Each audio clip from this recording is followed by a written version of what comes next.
students, today we are going to discuss the topic Global Peace Initiatives in this lecture.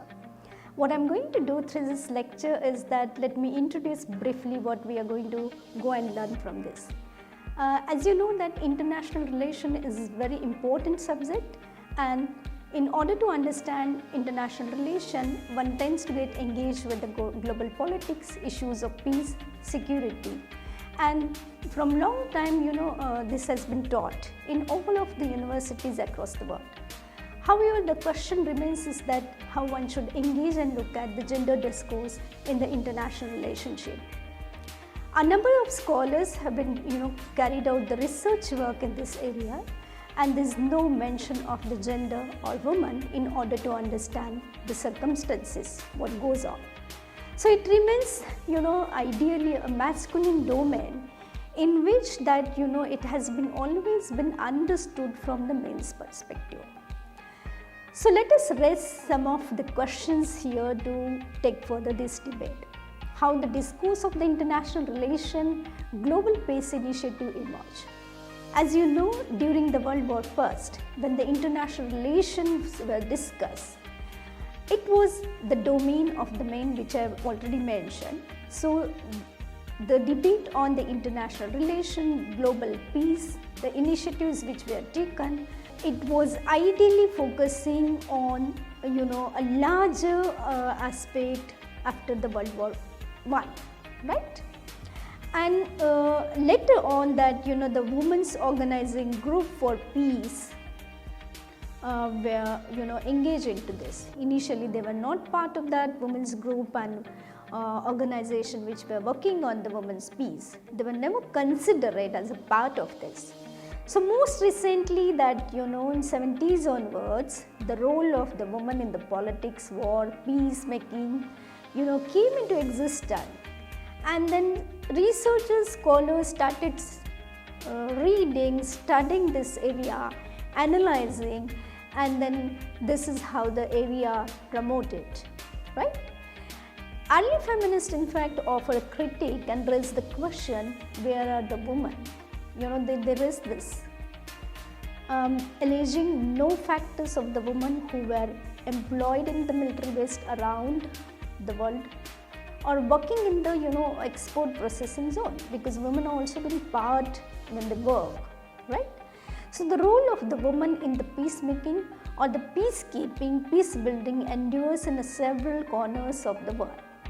First of all participants of the women in the legislative process in the various countries has to increase in order to extend where the perspective on the peace and conflicts cannot be ignored. Secondly, women have different perspectives on politics, power, economics, even conflict, and it's important to include their views in peace and conflict. And for instance, that I would cite the example, you just go and see currently that Syria, wherever you take example from 19 onwards, the Iran-Iraq war, or most recently in some of the countries where the war are going on, and you would see that the perspective of the men, women and the other genders would be different, right? Thirdly, women throughout history have played a significant role during the war and after the war. For instance, I want to just cite some of the examples, like during the First World War, when most of the men went actually, and they're dealing with, they all went actually, and they were part of the war process. So it's a woman who took initiative and they started working, and you would see number of literature which is available there categorically explain to us that women taking over the jobs of the men. Like for instance, the agriculture work, right? They used to go and do. In the industries also, the women used to go and do and work. So it's directly or indirectly then their contribution is there. And in order to understand the peace negotiation, it's important to engage with the category of the woman, and we cannot neglect them. Fourthly, the large number of women constitute an important part of the market, adequately justifies the investigation of the role of the woman. As I mentioned to you, the economic affairs in the world. And finally, women have been receiving aid of the most of the international, armed conflict resolution, where they are engaging. And you could cite best examples, most of the best example from Afghanistan, which is nearby countries, and the ways in which that women and children suffer. So they should be part of that. Unless we engage with them, we cannot have a dialogue with them. One cannot go and move ahead and talk about the peacemaking, peace-building process. And this has to have a reflection through a serious research engagement. So women are increasingly aware, and you would see that the ways in which injustice happened to them in the diverse areas, and the women's organization, in fact, dealing with this question worldwide to promote the participation of the woman in policies, economics, education, security, and other fields. There are many more, issues in which they are engaging, and they deplore current subhuman conditions of the woman around the globe, and argue that such conditions are partly responsible for conflict and social tensions. And as we are studying, this area of the peace, women and peace, one has to also engage here with the Gandhiji. Mahatma Gandhi, in fact, regarded women as a personification of the non-violence. He was of the view that the distinct socialization process not only made women more peaceful, but also endowed them with the special capability to resolve or moderate conflict through non-violence means. So according to him, the peace starts with the minds of the woman. So one is to understand that, what he said. In other way that, the other thinkers also that who brought out this issue of the violence and how it has been perpetuated on the woman, it has been also addressed by the other scholars also. And one is to further engage with women who are the victims in the war and conflict. So women's issues deserved and need and promoted those the promotion of the peace studies or the peace efforts should be truly done, and then there should be a way out to deal with the internal and external conflict. For instance, that take an example of India's any area which is a conflict zone area, for instance Kashmir, or the Northeast. I mean, we are very much aware with these areas, but how the women and the children do face the problems, and the one way to resolve this question of the conflict zone area is the women who are taking the initiative to make the peace process. So many times you would see that they are physically, psychologically wounded in that way, and they are the one who are engaging with the nation in a direct manner. So women, and sometimes you would see that in the war zone areas that it's the bodies of the women, right, which are the one who are targeted. And I would just cite one example here, the disintegration of the USSR, Russia, in which that most of the women were actually pushed into the prostitution, and then the ways in which that power was engaging into this weaning conflicting site. And it's not a case only with the Russia, which was integrated across the countries. If you see wherever war zone areas are there, or where there is a conflict, the bodies of the women are there, and rape is somewhere that it's a means to be used. I would like to cite one more example for you to understand, to make you understand here. The case of the comfort woman used by the Japanese during the Second World War. And it's one of the biggest example, and I visited in fact those places in Japan, and till then, most recently, the king of the royal family of the Japan passed away. The woman used to go and protest once in a week, and they were asking do a justice to us. So you would see that these are the common things, and further you would see that the Filipino Koreans, Chinese women also used as a comfort woman by the Japanese armed forces, and it had also happened in the other parts of the world. Whenever there is a war, first war or second war, these are the common incident used there. So you would see that if you go by the figures in the war zone areas during that time, especially the Second World War, you would see that it's more than 2 crores around. The women were there into this, pushed into those professions. So it's a very horrific incident, but and you would see the most recent areas like Bosnia, Rwanda. These examples can be understand through this. And for instance, that the brothels are encouraged and the military zones are based there, and then it has been established by the foreign powers sometimes that you would see that how the US military is engaging in South Korea, Thailand, Philippines, and the Second World War, as I mentioned to you, which actually symbolizes us the unequal relationship between the superpower and the third world countries or the third world allies. At the same time, the sexual abuse,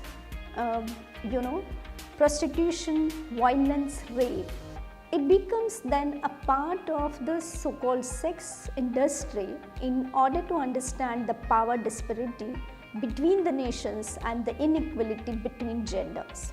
As I already mentioned to you, rape is a tool, or rape is used as an instrument at the time of war, and in the conflict zone, it impacts psychological pain and hurt and humiliate the enemies. While some of the scholars or the analysts argue that rape and sexual abuse is the product of the war. Amnesty International in fact views that the deliberate military strategy is that, and they use the word deliberate military strategy as a category which is used as a rape on the women. So according to the War Crimes Tribunal in the Tokyo, as I mentioned to you, the Japanese soldier also and the comfort woman, during the first week of their occupation in Nanking in China, almost 20,000 women were raped in a week.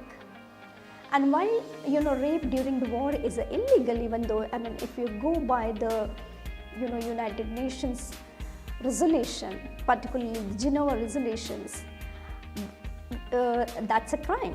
But the suffering of women in the conflict zone is not yet ended. Even today it's not, till date.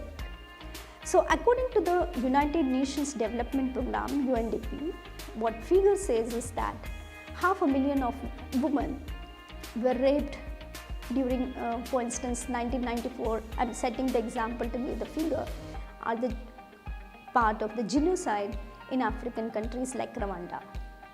So internal displacement of women during the internal conflict in 90s faced the similar sexual abuse. Around the 64,000 women faced the sexual abuse. And you would see that in areas like the Far region and the Sudan, nothing has changed yet.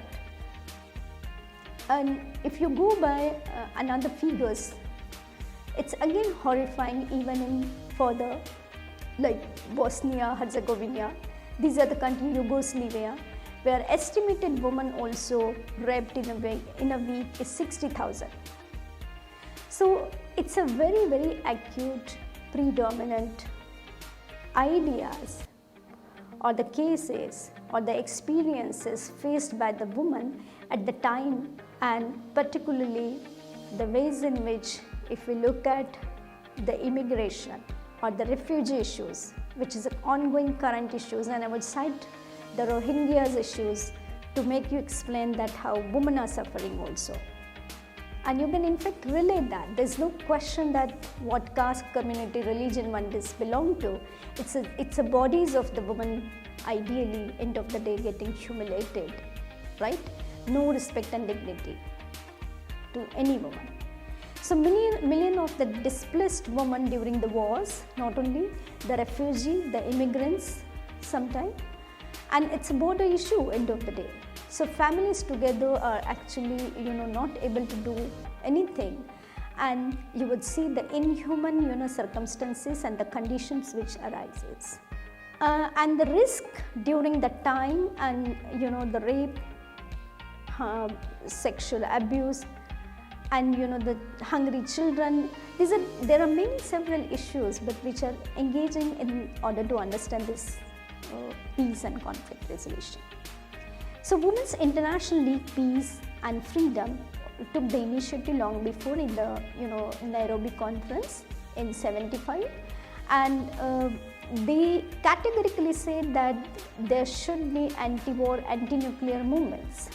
Now the women's group, they took the initiative and they said that unless the nuclear weapons and has to be stopped, and the whole idea is that women should be in a peace, and the Nairobi Women for the Peace also took the initiative, as I mentioned to you, but it has been taken forward by the Nordic Women Peace, a group of women, and further that United Nations, Commonwealth, Greenham Commonwealth, these are the people who took further initiative. NATO took forward the initiative, because on one hand you would see that how we engage, how across the globe the war conflicts are going on. On the other hand, you would see that there is also been a Cold War. As I mentioned to you already, the Soviet War, which is a sort of a good example after Second World War, that how the Cold War was going on, and end of the day in 90s onwards, that USSR got disintegrated. Right? Now, what should be the role played by the unions also? I think this is a very important question to think and rethink. In 70s onward, as I mentioned to you, that it's a community of the women and the group of the scholars which pointed out that these issues needs to be taken very seriously. So a sort of new consciousness was built up and reflected in United Nations, UNESCO, International Women's Conferences, organizing the framework and the activities that equal development and the peace is needed. And it's a woman who has to engage outrightly, or they have to take a courage to play a role promoting this whole idea of culture of the peace. Now the concept become very phenomenal here, and you would see that some goals were set up by women's movement, and it was grounded that equality, development and peace, it should not be inseparable from each other. So peace should be the main initiative for the development. Unless we have the peace, we cannot go and continue with the whole idea of the development or the sustainable development. And it would be only feasible unless we have a gender equality in the society. So UNESCO very categorically emphasized on the culture of the peace. So in 1976 to 1985, that United Nations took the initiative and they declared that a decade for women. At the same time, in 1979, they celebrated and declared a day for women's rights and international peace, which is a huge contribution from them. And further, the United Nations General Assembly adopted a National Bill of the Human Rights for Women, and one of the key core issue of that was that elimination of all forms of discrimination against women. And you would see that these debates have taken in fact a long time to reach to all of us, but there is a constant and consistent process and effort by international organizations like UN and other bodies. They passed the resolution by saying that the United Nations Development Program should come forward and then do the campaigning for the women's empowerment, advocating the following things, like for instance the increased number of the women in public office, enhance women's leadership in the electoral process, so they can bring the change in, for instance, like political parties, or strengthen the parliament, judiciary, civil services, and so on and so forth. At the same time that they also advocated the women's right, we need to strengthen the women's right. We need to promote also the judicial reforms, which is a very important, protecting the poor women and men, and ensure that the public service or the health facilities, education should be given to the poor girls and the boys. And further that they argue that international regional women's instrument, including the Convention of Elimination of Discrimination Against Women, has to be taken into consideration, then reduce gender-based violence also. So these are the few things which the UN said, but UN also further said the historic resolution of 1325 in the year 2000. And you would see that, as I mentioned to you, that women's empowerment is the key issue which UN spoke about, which again remain the key figure here. And the contribution of women needs to be evaluated. We cannot undervalue women's contribution. At the same time that increased number of the women in decision making at national level, regional level, and international level, in the management, in other discourses, in other institutions, which was one of the point which was seriously taken and addressed by them. At the same time, the Secretary General also said that during that time that the levels of the conflict resolution and the peace process needs to be taken seriously. The willingness to incorporate the gender perspective in the peacemaking process, which should ensure also an appropriate the field options, including gender components. These are the few key things which they assured in order to make the gender component in all aspects of life, which I already mentioned to you. And also further that the secretary during that time made it very clear that there should be trainings, awareness programs for the peacemaking and the peace building measures. They invited the members also to incorporate these elements, and particularly some of the areas like which I mentioned, the health and education. In the health aspect, they said that HIV AIDS awareness training, national training programs for the military, civilian police personals, they have to be prepared, and then deployment of them. Further that the personal peacemaking operations also needs to be done, and there should be a proper training to them. These actors needs to be involved particularly to negotiate and implement the peace agreement to adopt the gender perspective.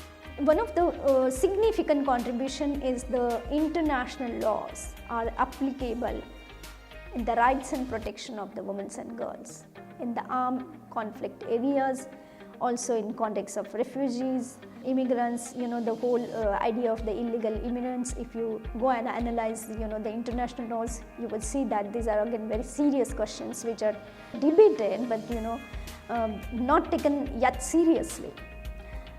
So the conflict, armed conflict area is one of the very important things, and then how one should engage with the solutions in order to understand the issues of the woman. So, and that the planning should be there, that disarmament is a category which again one has to engage with. And the Secretary General, in fact, also of the UN, stated very categorically that one needs to engage with gender mainstreaming throughout, and peacekeeping and gender mainstreaming should be the whole idea behind that, which should be incorporated, accommodated in time and again. So in the I would in fact would like you to read this resolution of 1325, which categorically explain to us that how one is going to go and about, and then greater participation of women and in peace building, which I already mentioned to you, that in order to understand finance, rape, violence.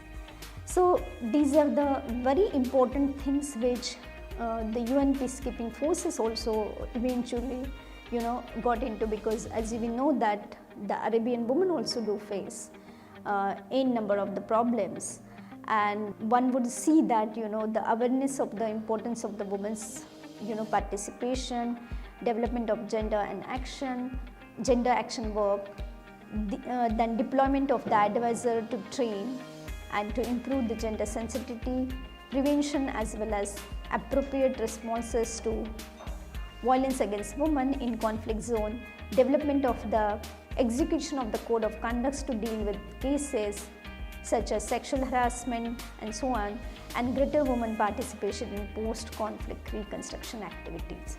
So what I'm trying to say is that the woman has to be brought into forefront or in the table to have a discussion. So women should represent, in fact, the representation should be there in the table to have a concrete discussion in the conflict zone. And it might be possible that unless they engage the category of woman, because they are the one who experiences that, nothing is going to go and change. So if you take an example of, as I mentioned to you, Afghanistan, Bosnia, Herzegovina, Cambodia, Ethiopia, many more countries are there where war and violence and conflict is going on. Unless women are engaging into that dialogue process, nothing is going to go and change it. And remember that the resolution of 1325 of the UN, which is again categorically saying that women should be a part of the process in all aspects, has to be done very categorically.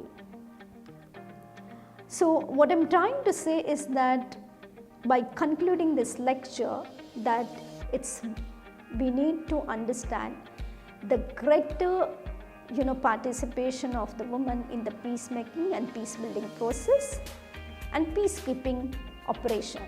At the same time, the developing a gender perspective on the question of peace, security and development is a very, very important.